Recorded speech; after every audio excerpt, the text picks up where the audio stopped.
This is WFO Radio.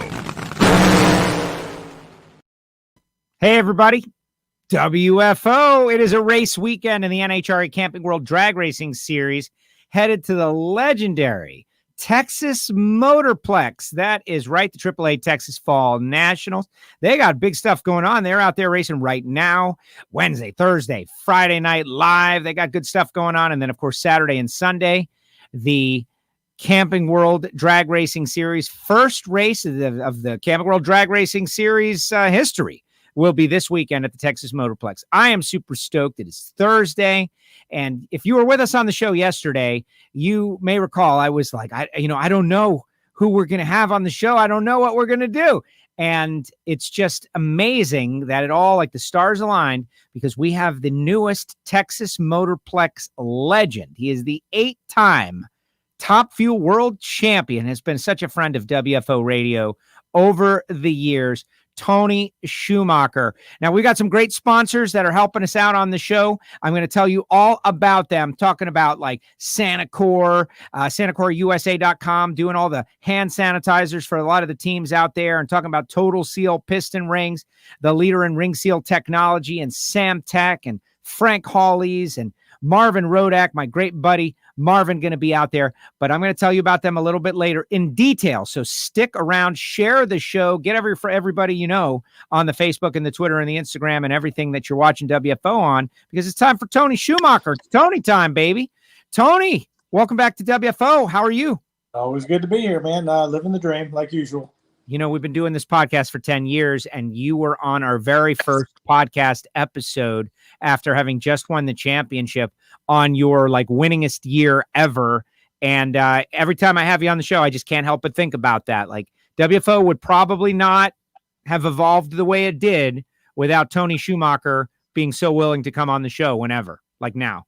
Great show, man. You know, we lived some great moments, and trust me, people like me, you go out and you live great moments, you want to talk about them. You know, we're doing it for the fans. We're doing it for ourselves. We're doing it because we love the sport, and to have a venue we can come on and chat about, you know, reminisce, because to be honest, you guys are the ones that remind me of some of the greatest moments, you know, and we've been through a whirlwind of great times and, you know, devastating moments and all that. On that note, you know, the last time we spoke, the global deal was a couple of races, and we were thrilled to have you back. Like, man, Tony Schumacher is going to be back in a Top Fuel car. And now that has evolved. You're running the remainder of the season, and you've gone some rounds, and you've got a quick and fast hot rod. And it looks like, you know, with enough laps down the racetrack, anything is possible. The last time down, it was unfortunate. You got around Leah in her devastating crash. That was horrible. I wonder if you were able to see any of that, number one. And number two, the supercharger blows off the engine on the burnout. Like, talk about adding to the list of crazy things that have happened to you over your career. Yeah, and you know, that was like, I did the burnout, and we had a new injector. I don't know if you saw the first round, the body panels flew off on the left side, and something happened, cracked the injector. So we put a new injector on, and you know, Mike Green's doing an amazing job, but he doesn't have an extra crew chief. We're not fully, you know, evolved as a team yet. We're still finding people. So when you go to do a burnout, you have an idle screw, and the idle screw has a nut, locks it into place, and it wasn't locked in. So when I open the throttle, the idle screw just screws in and holds the throttle open. So I pulled back on the throttle a couple times, and I've been doing this a long, long time. There's only really one good way to end that, and that's to shut the car off. So I hit the ignition switches, and it backfires. And, you know, it does what it does, and I just try to get out of the way for Dougie and get off the track so we can make a good run.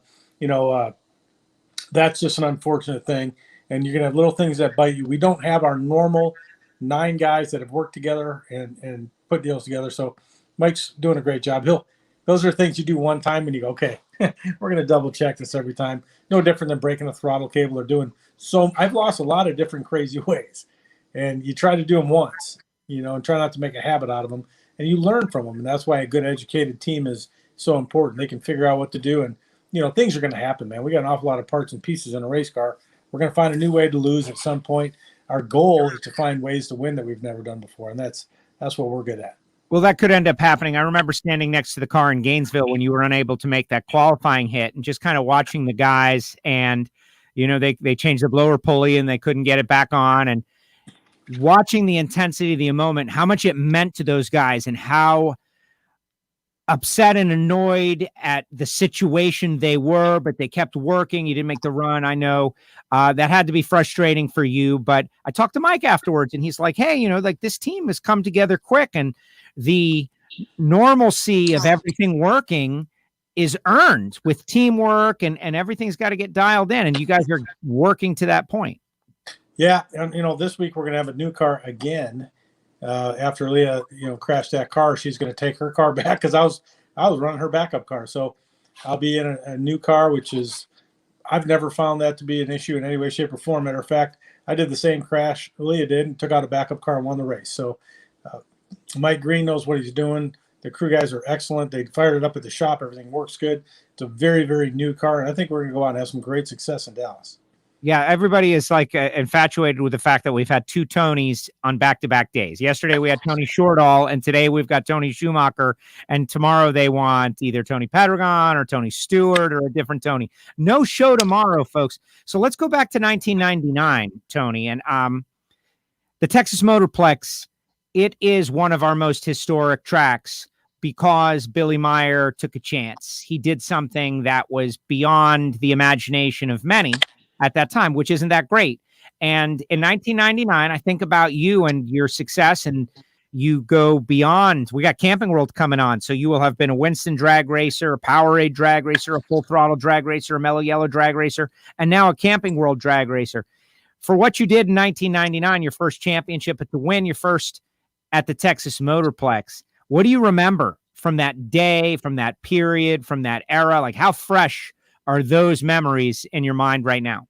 Well, they're fresher this year than most because we're being inducted as a legend there, and it stems back to that first day. I had been in 9 final rounds and gotten beat, and that was the first one, and it came at an incredibly crucial time. We were leading the points. Every race we go to, I had to hear, back in the day, Bob Fry talk about, is Tony Schumacher going to be the second driver ever to win a championship without winning a race? And I was thinking to myself, I hope not. I really like to win one of these. We know how to get in the finals. We had a great team. Dan Olson, the whole group was a unique group of people. They had been working with Eddie Hill for a long time. They had worked together. And I was getting beat. A final round, I'm getting beat. I see Scott Coletta pulling away, and then his car disappears. He smoked the tires, and we got that first win. And it's one of those things where you get out of the car and you just can't believe it because you had gotten beat in the final so many times. And, that is paying dues. Stick with it, adversity, get through all that stuff because, guys like Gary Selzy that come out and get in a car and win their first race, they didn't suffer great guy, phenomenal driver, my teammate. But I suffered, like I had been to that track in Super Comp. I had been to that track blowing stuff up in the Peak Brothers cars. It was a long road to get to that first win. And that win gave us the confidence we needed to go the next couple of races and win that championship. And by the way, those names you mentioned, Winston, Full Throttle, Powerade, Mellow Yellow, I have those jackets.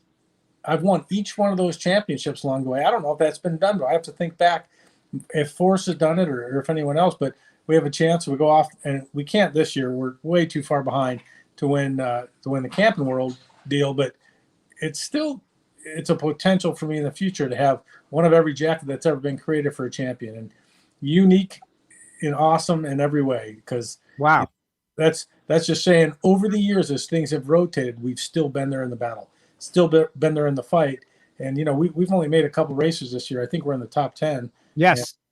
And, so I wish we had more chances and had the time, but we don't, and that's okay. It's our job to see if we can't go out and help Leah win one. She's 80-some points behind. She's going to have a great car, I guarantee it. I mean, she's going to have a car that we tuned up last week and had running extremely well. So if she's going to get through some stuff, let me tell you, at half track, no matter what, because I have done it. Selzy's done it. Dixon's done it. You got to get back in the car. Torrance. You get back in that car, you got to get through the middle of the track where it's going to feel terrifying. Any move it makes is going to be like, what? But if she gets cowboys up, cowgirls up, whatever, cow persons up, whatever you want to call it, she's gonna have a good car and see if she can't get back up in those points. She's not that far back. I've gained more than 80 points in a race, and you can do it. It's not easy. Back in the day, you had bonus points and you had things you don't have now. So, but she's still got 3 races. She's got a couple of good teammates that are going to do a weekend to help her, give her some tune-ups, help her along the way, and see if we can't win one from my pops. All right. So first of all, you're getting me all excited. Like, this is exciting. This is a championship battle, and it's going to be awesome. Second of all, I think it's okay to say cowgirl up.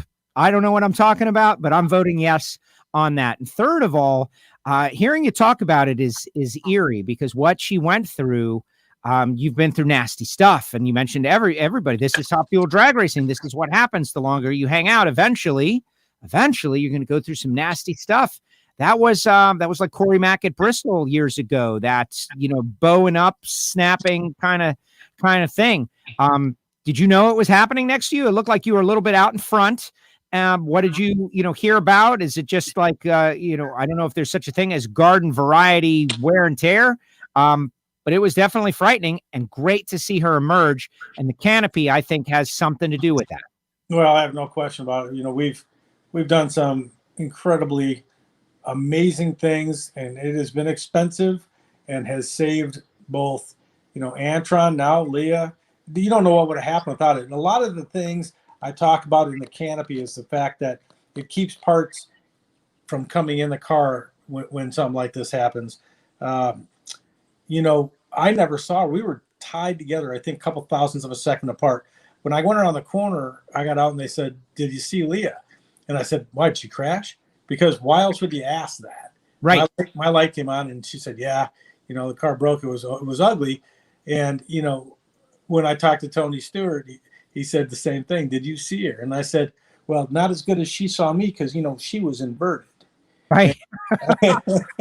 And he goes, I get that joke. Nobody else gets the joke, but I get the joke. Oh, Tom Cruise deal, and I just said, it's funny, but she had all the view, I had none. I'm looking way down track and stuff like that. So, these cars do that. I haven't been to the track. I haven't seen the guys, not sure what happened, but they do that. They fight. You got a ton of front wing, you got a ton of rear wing, and you got a car just trying to get. Basically, I've always said you got the back end of a car is always trying to drive around the front end of a car. And sometimes it unfortunately does. So we make cars safe. We spend endless hours. And I say my guys, my team, all our DSR teams, they work endless hours for safety. And it almost blows my mind that everyone's not sitting in a capsule, because it ain't like we make our living selling capsules. We designed it, done, but it is an incredibly safe car. It's shown over and over again, and I personally would not drive one without it. No, I like to hear that, and I was happy to be at the Palm Beach test where you made the debut, and I think it looks cool too. Like, forget safety, I think it looks cool, and part of that is aesthetics too. We saw it in action. Everybody always wondered, like, okay, what kind of, every time there's an incident with the capsule, it's a test. And we saw what happened with that one, and she got out and she was safe in that car. The 9 final rounds, that's not a thing with you. Nobody says that. They say it with Forrest, 13, 14 final rounds before he won a race. There's a lot of people that we talk about that. Bob Vandergriff, a lot of runner-ups before. 9 is a lot. You're right. That's unfair. That's the racing gods being brutal. But then again, they knew, the racing gods, they knew what was going to happen, right? And so they were teasing you a little bit with those 9 runner-ups before you got your win. And then after that, of course, you've gone on to 84 wins, 8 championships, 10 indies. That's pretty good stats. I guess it was worth dealing with that 9 runner-up hassle at the beginning. Well, I think it teaches you a lesson, that these aren't easy, and be respectful of everyone. You have a chance to win, and leave nothing on the table. I think all those things, I drove the Army car for 19 years, and think about this, without those 9 final rounds, my lessons wouldn't have had the value they had because of them. So, for kids out there listening, pay attention to the hard times. They're going to dictate what the good times feel like, because, you struggle, and then when you win, all of a sudden you go, I know why it feels so good, because it's so awful to lose, because you've had those moments. So, nothing's easy, man. It's just, there were times when we were winning races and people and my crew would be like, we won 15 races in a year. And they were joking and saying, why did you use the photos from last time? We got to get the trailer loaded up. And I said, there's going to come a time where this group isn't together anymore. And this group's not taking another photo week after week. And this was the last one we're going to have. So enjoy each one of them. And they're hard. Each one of them meant 4 other people against us had to lose. And we had to devastate 4 other teams to get to that spot. It's not a tie. We don't all win. That stuff's so nonsense. When I hear coaches talk about it, it just frustrates me to death because no, I will tell you the truth. When you win a race, they give you the trophy. It comes with more money, a bigger paycheck. That's just a fact. So don't tell me we all tie, and don't tell me it's all the same. I get that you can enjoy the sport, but I will guarantee you when you win a race, you enjoy it more. Pat's a fact. Yeah. So put the effort out, man. Put the effort in. Select the right team. Select the right people. Do what you got to do to figure out how to win these things. No, I love it. I love it. All right, we got people watching out there, and some of them are asking different kinds of questions, like Randy, and this one's out of nowhere, and it might mean something to you, but it means nothing to me. Ask Tony about Joe Welfing and Union Grove, Wisconsin. So Joe Welfing was my math teacher, right? And he's still out there, still building himself hot rods. But he used to come up and watch me race when I had my '69 Chevelle, and he'd pop up and come to the racetrack. I still keep in touch with him. That's super cool. I love hearing that on the radio too, and I love mentioning them because when you're growing up, you're 16, 17, 18, and you got a teacher that loves racing like you do. In the mix of all the stuff you're trying to do in school, it's cool to have someone that's got your back like that. Well, exactly, and whether they're helping mentor you in math, which is obvious, but a teacher's important in your life and other things too. And racing is not the most mainstream thing. So to run into someone that likes it at all, like, oh, you get what I get. That's cool. There's a connection there. Absolutely. No question about it. And I think, all the teachers that helped me through, I wasn't the best student. I wish I could go back and do it again, but I don't, for one reason. I don't want to change the course of where I ended up. I kind of got backed into having to be a good race car driver because I wasn't the best student. Now I talk about being students and I go, this is incredible when I hear soldiers and people that are trying to join the Army or the military, and they go, look, I'm not doing great on the ASVAB test or something. I go, why? The answers are in the book. Yeah. And it's truth. Read the book. If you want to be a helicopter pilot and your grades aren't good enough, pause for a moment. Read the book till you're ready for that because all the answers are in the book. My son, he can Google anything in 5 seconds and find an answer. If he can Google it, so can you. Get the answers, find out what the right one is, write it down. That's how you take a test because later in life, you're going to want a job working for either one of my teams or someone that competes against me, and you're going to have to show them that you know how to get an A+, because a B- doesn't fit with our course of action. A B- doesn't win drag races. It's a group of people that know how to get those A's. So focus. You're talking to younger Joe right now, and I think about that all the time. Like, and I didn't do terribly at all. I did okay, but my head was in other places, right? Thinking about race cars, thinking about girls, thinking about going out with my friends, other places, social stuff. And for the kids out there, school is pretty easy. You just have to do what they tell you to do. Read between page 20 and 50 tonight. Tomorrow, I'm going to ask you about something that's in those 30 pages. 30 pages of data isn't that much to read and figure out some stuff compared to like real world stuff. But that's the thing about being a kid, though. Being a kid, you don't know what you don't know. You don't know how to act. It's easy to say that as a 47-year-old. Absolutely. And, life's not based on a curve either. In school, you don't got to get all the answers right. You get more than everyone else. You get an A. While you're working on the space shuttle, an A+ is important because it kind of flies or almost flies. That doesn't cut it, man. The thing works or doesn't. And, my race car is the same way. It's not just me. I come home and I go, okay, we won or we lost. But there's 9 guys on my team. And whatever, Okuma, Sandvik, all those sponsors, they got thousands of employees that what you do on a Sunday will dictate how their Monday goes. We've always said that. You win a race on Sunday, you sell a car on Monday. It's the same thing. We are going to go out in our name and what we do, how we represent our people. I'm glad that there's people out there that are real good at the social media stuff. But the fact is, winning the races is what sells the cars. It's what sells the products, and we got to do that. And to do that, you got to be not good, but exceptional at your job. All the people that work on the car. Absolutely. Professional drag racing and professional anything. If you're going to be really great at it, you got to put in the time. So you're the winningest Top Fuel driver at the Texas Motorplex, and that's why you're going to be a Texas Motorplex Legend. And I'm not going to be there this weekend. As I said, I'm very bummed out about it, just because I'm not going to be able to see Billy out there and have him try to shake my hand and then pull it away and do that horrific thing. But let me test your memory here. Like, all right, 99 you remember, but what about I'll say the year, and you tell me who you ran. Can you do that? Can you do that? Not. No, I'm just well, because there's a lot of them. I was wondering. I don't expect that from you. You've won a lot of races, but if you could do it, that would be pretty shocking. Like, okay, what about 04? Do you? Coletta.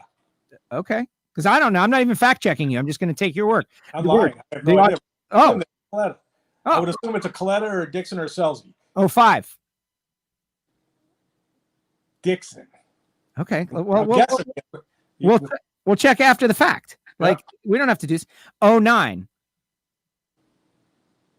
Oh man, I won. We won every race that year, right? No. Yeah, that was the year that we did the WFO. You won like 15 races. You were on XM with us like 100 times on XM satellite radio. Oh, yeah. 9. Sorry to put you on the spot, but this is fun. This is what people like. Yeah. I love this. Maybe J.R. Todd. Okay. I got to get Antron in there a couple times too, because 10 and 14. 14, I'll say Dixon, because he was driving for AJ. And let's go with Antron for 10. All right. Okay, audience, you go. I'm talking to Tony right now. You tell us. Go do the Google. Go to the Google machine, audience, and put it in the comment section. That's a pretty much a who's who of the people out there in Top Fuel, like guys you want to beat. You just, if those are actually accurate, that's a great. Not even close. And we can go. And Indy's the same thing. I can remember beating Dixon a few times. I remember when I beat Coletta, because back then it was the Mac Tools and we were the Madco team. And it was so great to win those big matches. But Clapshaw, the first time, you remember certain ones that are just insane. And there's a lot of races in the middle, man. And, we kids, again, 84 wins, hundreds of losses. Yeah. Remember that. We talk about the wins, but I've lost hundreds of times. And it's not easy. Guess what? There's 16 people show up on race day and one person wins. Those odds are horrific. And it's just, you got to show up and battle constantly. I'm going through this with my son Anthony right now. He's, he goes to OU, and it's like, you don't give up. You fight and fight and fight. You walk up to your teachers and you say, hey, this is who I am, and you get it done. And you man up and you do your job, and that's what it takes. And that's a cool thing. So many of those races were difficult. So many of the 84 that we won were incredible, but the other ones, how many heartbreaking ones were in there? How many times did I get beat maybe on a hole shot where I could have stepped up a little better, or I could have done just a little more, that I would have had 85, 86, 87. So there's a lot. This is for the people that have never been to a drag race, show up, because I can explain to you kind of what it's like, but until you've seen it live and go, I had no idea. I had no idea something moved that fast. I had no idea the races were that close. We've won Indy, beating Torrance by 6 10,000ths of 1 second. I've also lost by that amount. And that's inches at 300 miles per hour with 2 different drivers and 2 different crews, 2 different builds in the car, 2 different, engine displacement. Everything about the cars are different. And then we go right down the racetrack and win by inches. Amazing stuff. Monica says that you told her son a couple of years ago about getting A+, and he still remembers it, and that he's doing well in school because of it. That is great news. That's good that you're affecting. Jalen says, ask Tony, describe how it feels to smoke the tires at half track. He always wondered. Yeah, that seems like at the hit, of course you feel that, because you're not really going that hard just yet. You know what just happened. But half track, you're feeling great, and then all of a sudden it's gone. What's that like? Yeah, and you're usually feeling better than great because you're going fast enough. You're about to smoke the tires, right? It's pulling hard, and then it gets loose. You're angry, and it's amazing. Without lying, you're going fast, and we're talking race day. I got this, and then it goes up in smoke, generally speaking, you see the other nose poke out when that happens. You got to come off the throttle and squeeze back in that thing. It's trying to wheel stand, and it sets you back, because when you lose those 5 Gs in the middle of the track, your body goes forward, and then you hit the gas again, and it locks back up. Man, it's crazy, But you got 2 options. You could shut it off and pout about it, or get back in it and ride it out. And trust me, it's like riding a bull at half track. It wants to do nothing but turn and move around.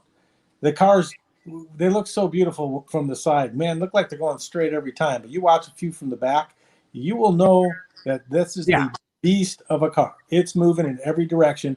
And your people go, how come they don't go, or how come they go straight? I'll tell you why they go straight. I don't want to die. So I stare at it, because it's terrifying, really, in the car. You're staring your butt off. It's doing everything. Again, the front wing has 2,000 pounds of downforce. The rear wing has 10. The front wing's held down hard, and that car's darting around. It's moving.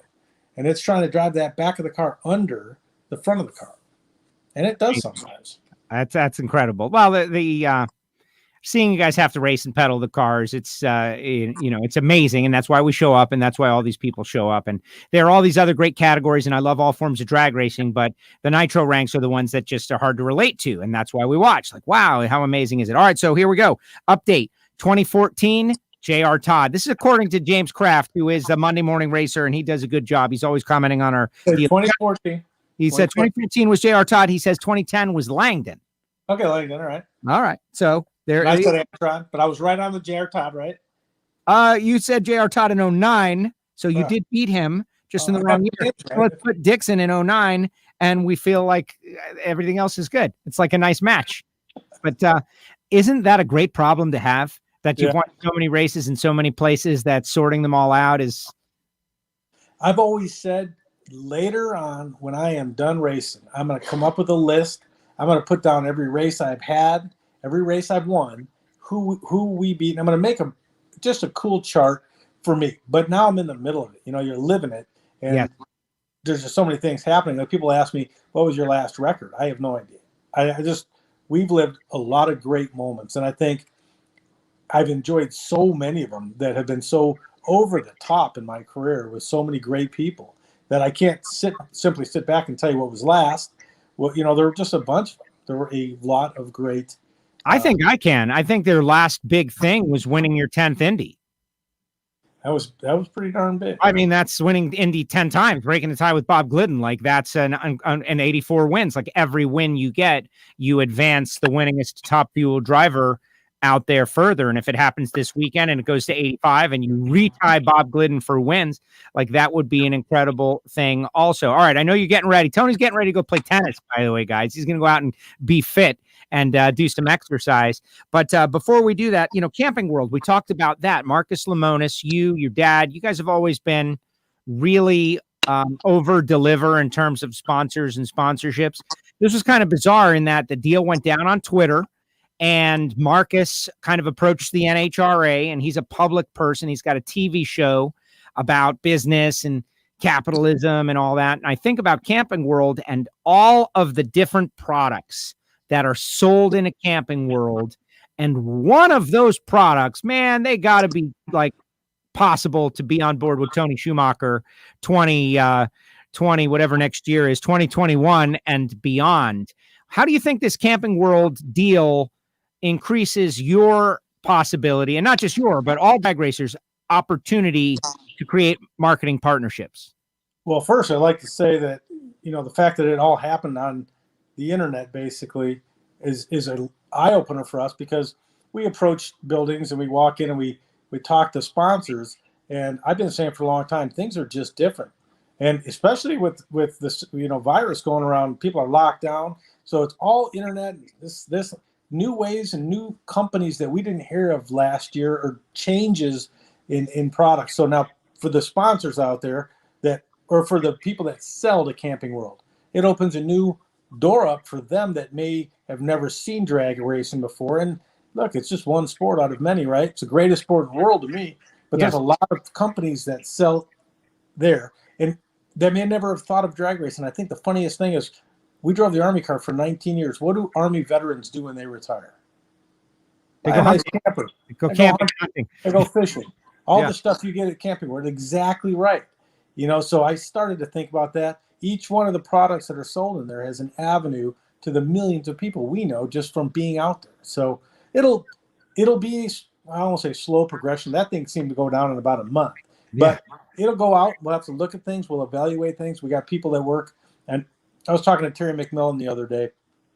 He's got a smart cast of people inside the company out looking for deals right now. And that's what we need. I think that every team should be out evaluating and presenting, because we need more teams. I don't want to show up to a race with 16 cars. I want to show up with 30.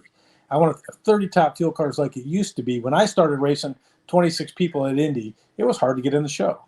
That's what we need to get back to fill those stands. And we need to do it because we are the best. We are the most gracious athletes out there. We spend time with the fans. And I think this will be an eye-opener for Camping World and all their product suppliers, all their vendors to come out and go, we didn't know this existed, and it's going to open a lot of doors. And the fans are the most diehard, and they support the sport. Absolutely. Yeah. All right. So here's the update. It was a Coletta car in 2004, but it was Grubnick. In 2005, it was Doug Herbert, which we didn't. And in 2009, you nailed that one. It was Dixon, and then Langdon and JR. So there it is. And thanks to our listeners, obviously, James, who is out there on the Google doing the searching and finding that all out. How fun was that? Tony, listen, I really appreciate you diving in here on WFO. I wish you good luck. I would love to see you get a Wally before the year is over. And you said flat out, you got a dog in the fight. Leah, the Don Schumacher racing car. Steve and Doug are neck and neck. She's 80 points behind. You're absolutely right. You've made that gap up in the past. She is in the conversation, and she's going to have all the force of Schumacher Racing behind her. So I wish you guys good luck, and thank you for coming on the show, and good luck this weekend. And if it can't work out for her, I know there's a lot of people that would love to see you get Wally number 85. That would be big. Hey, I'd love to race her in the finals. I don't care. I'm still going to win that race. There you go. There you go. Played. When you win the championship, it's because you earn it. You're going to earn it.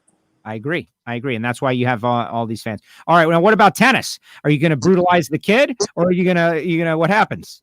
Yeah, I'll smoke my son, but my buddy that plays with me, he dominates me. He's just better. Tennis is tough. That's not an easy sport. People watch these guys playing it. Try picking up a racket. It's not easy. It is a very grueling cardio-based sport. So good luck. Have fun. It's good for you, though. Good for the acceleration. Good for the heart. So we'll just keep going. We'll see y'all out there. All right, Tony. Thank you very much for doing this. Appreciate it. Bye. There he goes. Tony Schumacher, 8-time NHRA Camping World Top Fuel World Champion, and also Texas Motorplex Legend will be inducted this weekend. And, listen, his enthusiasm for the sport, it's unparalleled.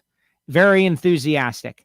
And, it was yesterday. I was on the air and I was like, I really had no one, Palmer's driving his rig. He's trying to get to the track and everybody's kind of busy because this is a little bit different kind of weekend because there's more action. They're already racing and they're loading in now and everybody's there. We got a lot of fans out at the racetrack already. And, Tony jumps on and gets the job done. And of course we do. Tony. Yesterday we had Tony Shortall from Sanacor. I heard from some listeners about Sanacor today that some of our listeners have already called and ordered.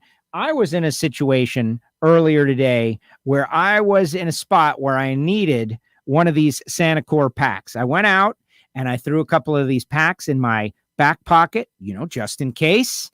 And some stuff went down that I really was super thankful that I had one of these in my pocket and could go about my business. Sometimes you encounter people and they are not following the same program that you're following. And Sanacor USA, go to their website, go to their Facebook page, like their Facebook page at very least, and get yourself some hand sanitizer that's made by drag racers, but it's for everybody. And it's got like hand lotion in there also, so you don't get all dried out. It's great stuff. And I got the gallon back here. And what I'm thinking is nowadays I've got all these different bottles of pumps of hand sanitizer. I'm going to refill those like 10 times over with that 1 gallon thing. And it is going to be crazy. You're supporting drag racing. You're supporting WFO. You're supporting Tony. Why would you get hand sanitizer from anyone else? Go to the web, SanacorUSA.com. All right, put your final comments in the comment section. and I will get to them, and we'll talk a little racing. I'm going to tell you about our sponsors. We got Right to Tony, Total Seal Piston Rings. Did a great interview. Got a brand new hidden horsepower up right now. Go to totalseal.com, and you can hear the podcast right there on SoundCloud. But then we would encourage you to subscribe, Apple Podcasts, Spotify. And it's about gapless piston rings and the myths and misconceptions about gapless rings, the myths and misconceptions. So it's not celebrity guests, it's more informative.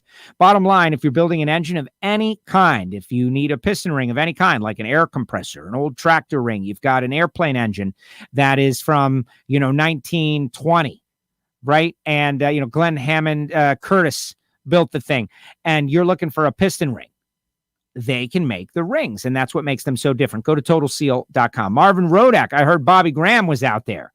Bobby Graham and Marvin are at the track right now.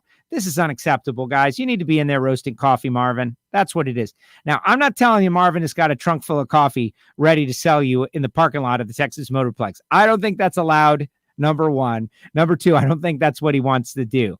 But if you see a tough-looking crew of ruffians dressed in WFO gear, there's a good chance that that's Marvin Rodak and Bobby Graham and the crew out there at the Texas Motorplex. Say hi in a very nice and unintimidating way, and they might let you in the crew.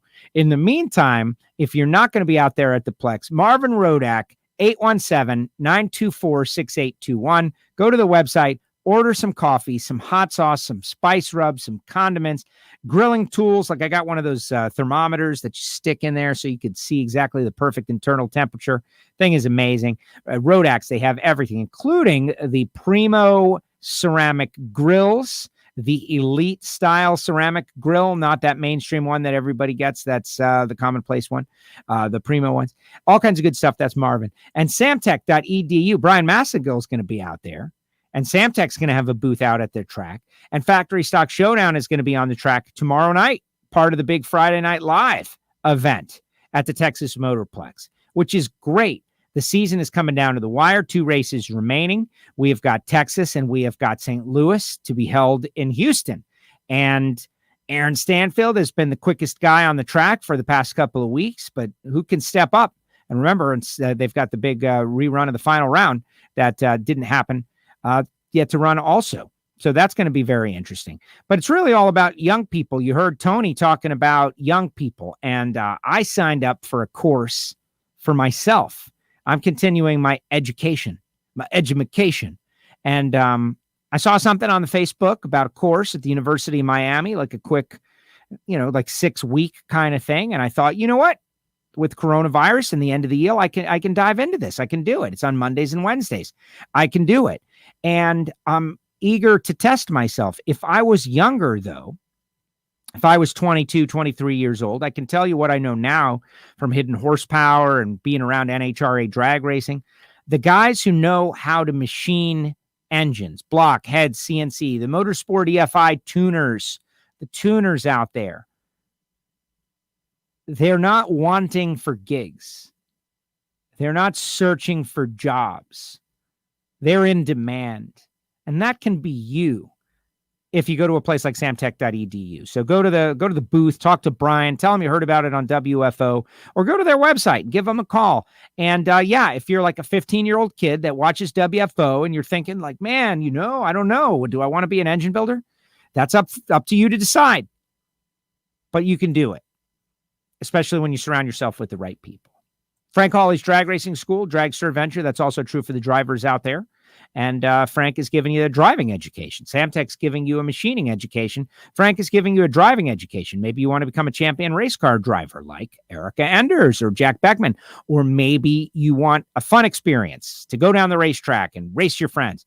Frank's got all of that. Go to frankhawley.com and be sure to tell him you heard about it on WFO Radio. Get your comments in the comment section, people. Let's do it.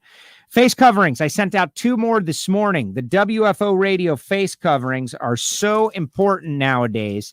Obviously, coronavirus and all that, but it's cold and flu season as well. But forget about that stuff. Keeping yourself safe. Keeping your friends and your family members and your grandparents safe from death. Put that on the back burner and talk about promoting WFO to all your friends and family members. It's on your grill, right there on your mug, about the podcast you love. Obviously, I'm being goofy. It's just a joke, man. It's just a joke. Go to WFOradio.com, click the WFO store. You'll see all of these sponsors. You'll see Nitrofish Racing if you want a t-shirt, and you can get one of these for just $10. Plus, I'll throw in some stickers and a nice little message that I'll on a card, which will be great for $10, shipping included. Why would you not want to do that? The holidays are coming. All of your friends, you can get them this instead of like a great gift.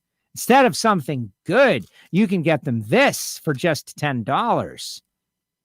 And if you want some WFO stickers, I'll just send them for free. Self-addressed stamped envelope. Castello Media, WFO Radio stickers, P.O. Box 848-353, Pembroke Pines, Florida, 33084. There it is. See, the humor is self-deprecating. Also want to mention the Patreon show. They're getting stuff. They're getting extra stuff. You don't want to miss it. Join. Become part of the VIP listener club. That is patreon.com/WFO radio. All right, I've done enough pitching. Let's see something funny. All right, like two funny things back to back. Ready? One, bang. Two, bang. And there it is. Those guys are going to regret. Jason Logan. Haven't talked to Jason for a couple of weeks. Going to be very interesting. I do want to mention, keep the thing simmering, that we're going to be doing this next week. I'm setting up the eBay as we speak. The Lagana Strong tree, made by Jeff. And it's going to go out to one WFO radio listener. It's going to be on eBay for a few weeks. And however much we can get, it's going to go to the Lagana Strong Fund. All right, let's see what people have to say after Tony Schumacher is on. And it's an incredible interview. Let's see. First of all, to the Monday Morning Racer, James Kraft, who is a good guy. Like, we've never hung out, but I know him from here online. And I saw him at the U.S. Nationals, and we said, what's up? He's like a virtual producer today, like Googling, Tony won this, Tony won that. I think it's cool that Tony has no idea who the heck he raced against and won. I think that's funny. Way to go, James. Thank you very much. Monica says, looks like a lot of opportunities with Camping World. You'd think, Monica. I don't know. We're going to find out in practice. Here you are in a world with a questionable economy. And I know that the conventional logic is that people are going to be very restrictive with, everything that they do. But I don't think that that's a smart move. I think what's a smart move is to go with something that is of great value. And that's what I present WFO radio to potential marketing partners as. Like, you're not going to spend a lot of money on WFO radio, but you're going to get more bang for your buck, whatever your buck is. You're going to get known to all of these drag racing people, and they're going to be very intense about their support.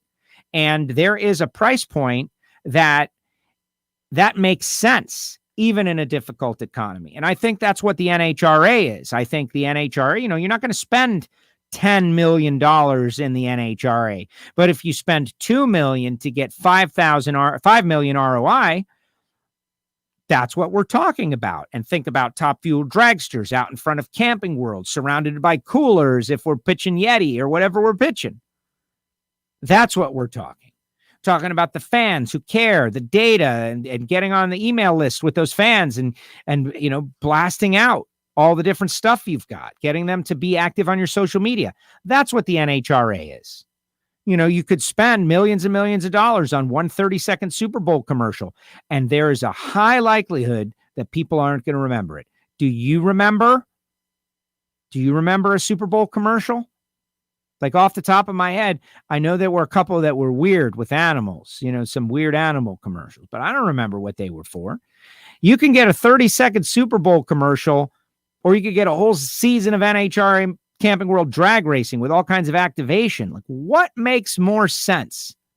You could touch 1 million people for a fraction of a second, and there's a good chance they'll forget all about you. Or you can touch a couple of million people in a way that they remember forever. And that's what we're figuring out now. That you become a part of their lives.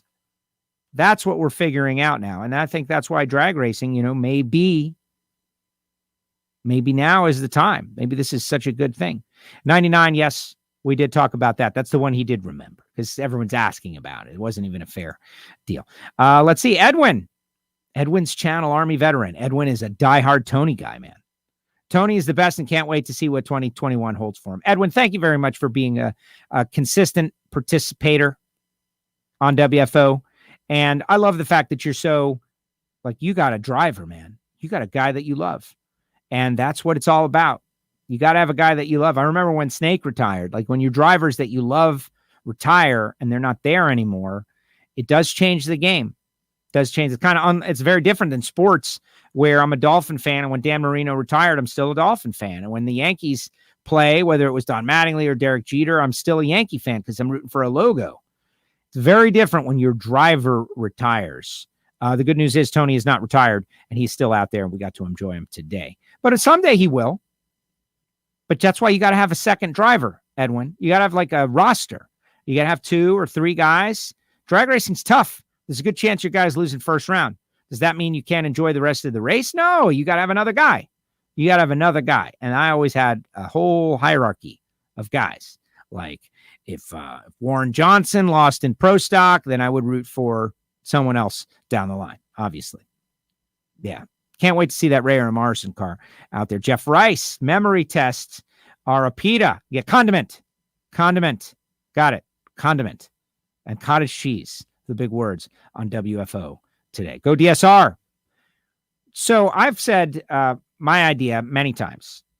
The one thing that drag racing does lack, and now's not the time to do it because of social distancing, but maybe 2021 after things change and the virus goes away or we have a vaccine, whenever we get back to normal, like Yankee fans or Dolphin fans or insert your favorite team here, your New England fan or whatever. You think about these soccer fans, you international soccer fans, there is so much camaraderie amongst the fans. Like they're all wearing the same gear. Like if you're an Argentine soccer fan and you're into River Plate, right? Or if you are, Champions League, you bond with other fans of your team. It's kind of hard to do that in drag racing because who are the fans? And they certainly don't sit in sections. So I always thought, I'll give you an example. The Caps fans, like Ron Capps has got a lot of fans at every race. So let's say there's 20,000 fans at a race. How many fans that are there are Ron Capps fans? Well, 2,000? 1,000? I don't know these numbers. I'm just making it up. I'm engaging you. You're trying to think about these kind of things. Well, do they all get together at any point? Do they all wear their gear? Do they walk through the pits? Do they carry their flags? Do they sing their songs about Ron Capps? That doesn't happen in drag racing, and I think it should. I think that the fans should be able to get together. And so here's my idea that'll never happen, and that's why I have this show. I can throw out ideas that will never happen. Wouldn't it be great if you could sit in the Ron Capps section, the John Force section, where that everybody that's around you, like you could sit where you want. Everybody wants to sit on the 60-foot clock. It's where everybody seems to want to sit, right, at the start, which isn't always necessarily the best spot, but whatever. But wouldn't it be great if there were 500 seats that you could sit in the John Force section, the Ron Capps section, and then you could shake your fist at the John Force section? You could have that fun. I always thought that that's something that we're missing the boat on a little bit. The fan camaraderie. And Monica says, go DSR, like a DSR section.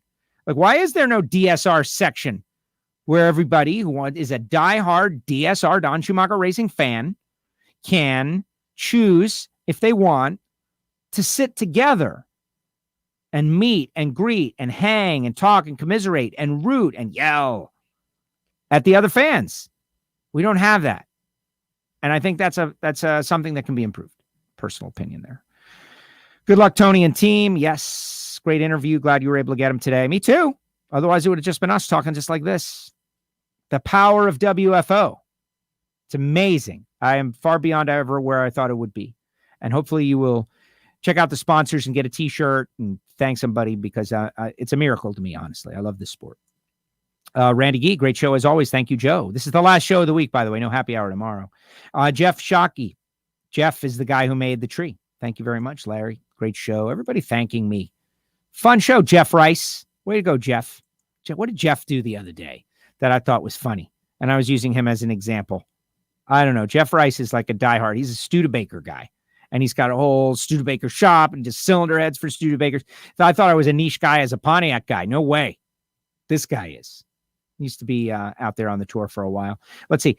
Jeff Bonifield says, Total Seal Pod is great. Thanks, Joe. I hope you are planning for a wild bunch of guests for the off-season happy hour fun series. Jason and Courtney as co-hosts, of course. You know, I hadn't really spent a lot of time thinking about the off-season, but my off-season might have already started. There is a very high probability. I saw someone post, K-Mac was the one who broke the news to me. That guy K-Mac, Kevin McKenna, that, you know, Vegas and some fans and all of that. It's going to be great. So the final race will be in Vegas, which means the final race is not going to be Houston. So that's good news. But I am not going to Houston or to Dallas. Will I go to Vegas? I got to say probably not, which means I've run my last race of the season. That's it. What does that mean? It means that I'm a little blue, but not really. This is a team sport. We're all involved in here.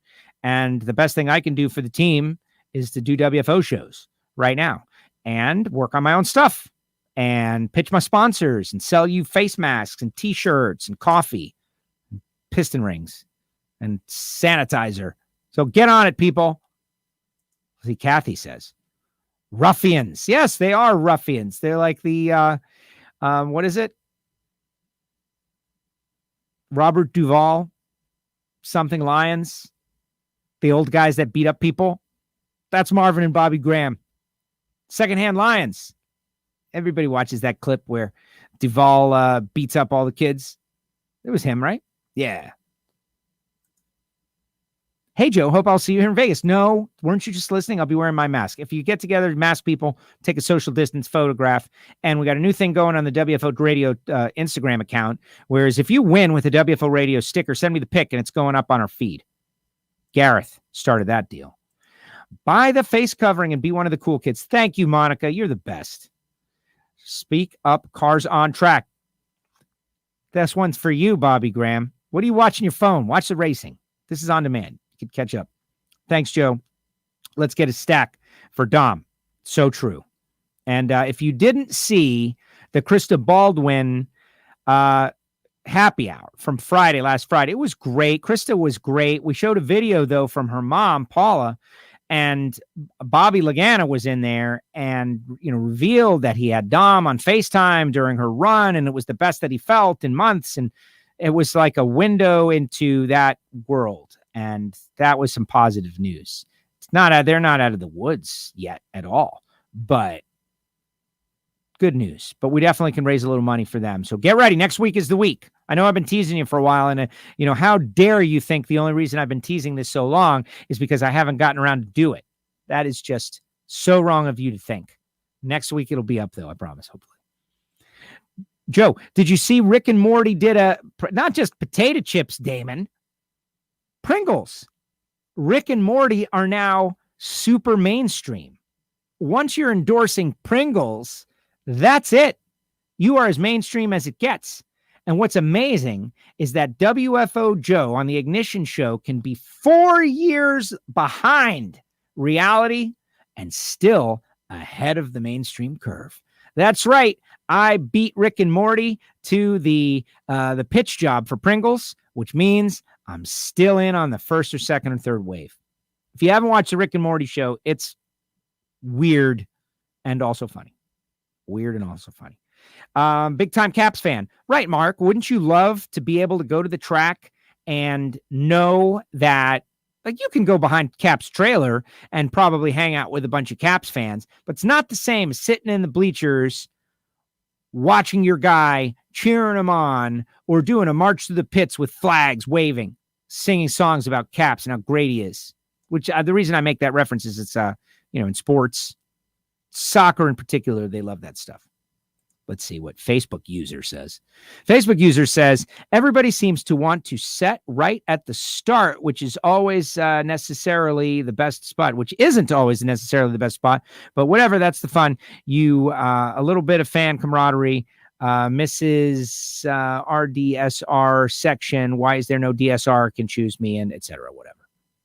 I agree is the answer. Everybody wants to sit at the starting line, and I get it. But that's not where I like to sit. I like to sit 300, 400 feet out is where I like to sit. And then really, I always spend a little time at the 1,000-foot stripe. When I bring friends to a drag race, there's a right way and a wrong way to watch stuff. There's a right way and a wrong way with everything. And the right way to go to a drag race is go to the entire thing, not just Sunday eliminations. These people are like, yeah, I'm going to go to Sunday eliminations of the NHRA. Yeah, you're doing it wrong.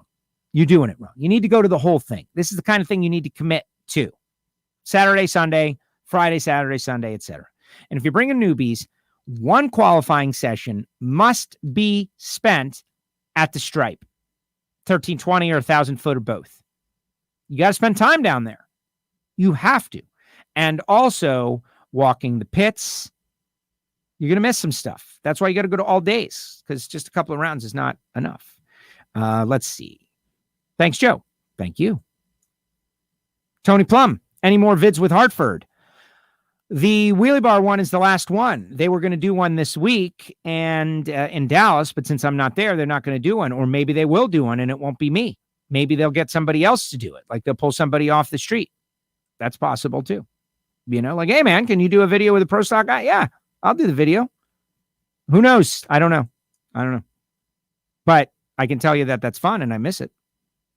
And I really want to pressure those guys into doing something like that's going to anger the KB guys. You know, show us something that we really shouldn't see. That's what I want. Jeff, years ago, Tony came and sat with us in our pit at the Mile Highs. Best memory ever.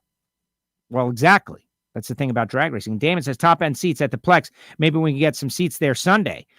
That's where we did our first Drive the Stripe episode. Last year, we got Bo and Randy Lynn and Austin Williams, and we went down to the top end and we did Facebook Live, and you can find it on the Facebook page. And it's really about top end driving. This is first of all, you got to understand that all drag strips are set up wrong. In a perfect world, the announcer booth would be on the finish line. This is my opinion. You'd have the screens and you have everything and you have the cameras showing you the cars on the starting line. And then they come down to the finish line and you can see what's actually happening. As in, especially sportsman racing, where another car is coming up on the slower car and actually like driving the stripe, controlling the car. No different than, say, Kyle Larson is down in the turns of a sprint car. That's what these guys and girls are doing in stock, super comp, super gas. Just that everybody sits on the starting line because they like burnouts. Go down to the finish line and you'll see what heroes these drivers are. But yes, and the top end grandstand at the Texas Motorplex was fantastic. My dream place to do it is Sonoma, but as you know, we did not get there this year. Come to the UK, mate. Santa Pod. Oh, did you hear what just happened? Santa Pod Raceway. What is that? This is team sport involved in here. And the best thing I can do for the team is Gambia Photos. Well, thank you for that. I get what you're saying. Obviously, typing in on a mobile device is very challenging, or speech recognition. So thank you for that. I get the point. I would love to go to Santa Pod. Oh, I would love to go to Santa Pod. Where's my Santa Pod stickers? I got Santa Pod stickers all over the place. But that represents a huge investment of time. And if I'm going across the pond, I think I owe it to go to Italy first. I have to go there. Is there a drag strip in Italia? I don't think so. But on the way back, I could hit Santa Pod. And I got a lot of friends there. That's one thing that I know. I feel like this is true. Is this true? That so Tony Shortall was telling me yesterday he has a great time racing in Europe.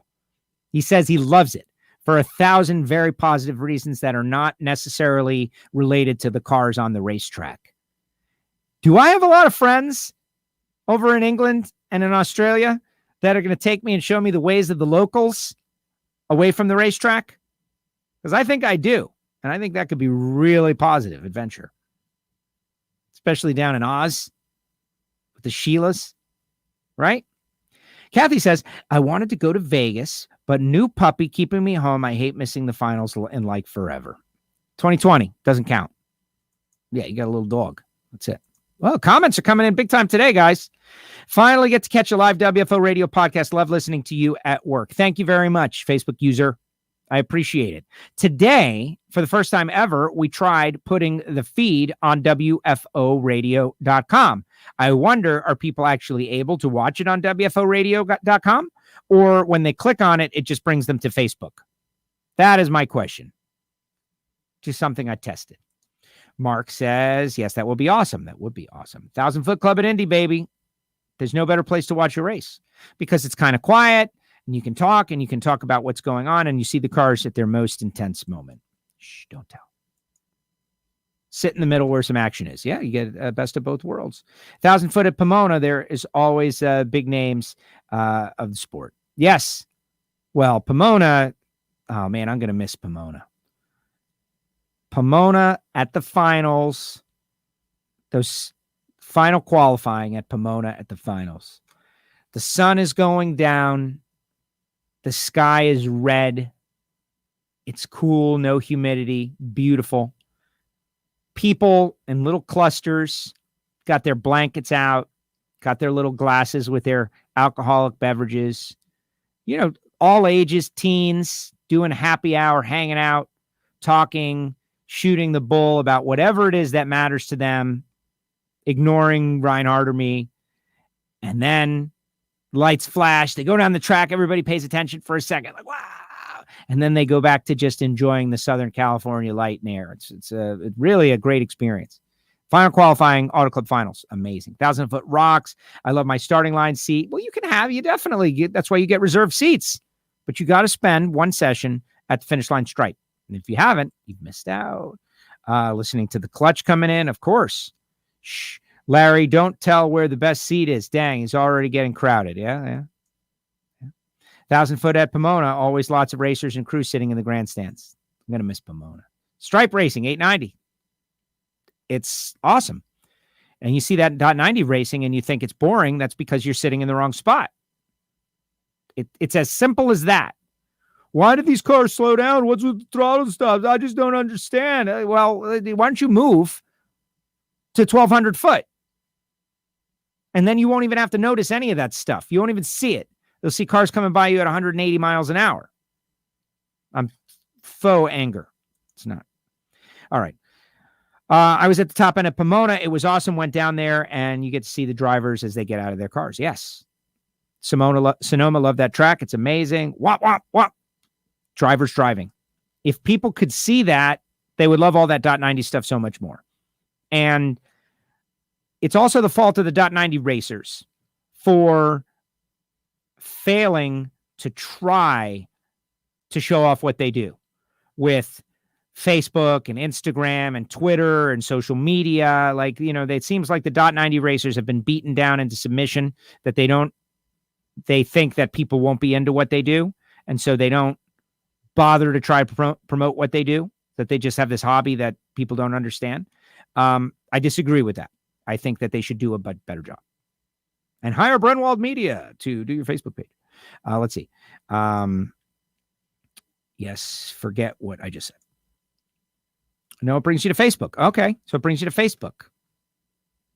I guess it should be up there. I'm working on it. Whatever. I am the other half of Jeff Shockey Sr. I am off work today and finally get to watch you live. Thank you, Bobby. And thank you for what you and Jeff are doing with that Lagana Strong Tree. I'm excited. Would you like, since Jeff is on there, would you like to tell the world about some way that he has done some sort of injustice to you? Like, now would be the time, Bobby. Like, if you really want to get him, you know, if you really want to put something out there that would annoy him, now's the time. And I guess the same is true for you, Jeff. Now's the time. Got to be good on both ends. Super Comp door car, baby. Yeah, you're crazy. Just get into super gas. I get it. I would love to be the guy that goes to a gunfight with a knife and wins. Me too. That would be great. Unlikely. But do it, Jeff. Kunkel did it. Kunkel did it again. You can do it. All right. That's it. This is fun. Tony Schumacher and me. And for those of you who are like, oh, you know, I can't stick around for an hour and I don't know what he's talking about. It's like, this is what a show is, you know, talk radio. Knock down an hour of quasi-entertainment. Never. He is amazing. All right. Nothing but good about Bobby. Look at that. Isn't that cute? We got husband and wife and they're texting each other on our show. Isn't that hysterical? But now at least you guys can threaten each other with it if anything negative happens to come up. Yeah, no. Kunkel, Supercomp Superman. Go win a national, James.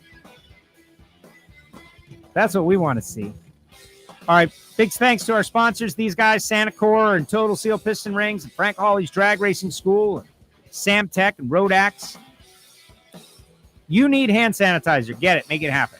All right. We'll be back next week. Of course, if you didn't see Happy Hour with Krista Baldwin, watch that tomorrow. It was really great stuff. We had a whole lot of fun. If you're going to the Plex this weekend, be on the lookout for the Lee Shepard, Chris McGahey car. Pretty excited about that.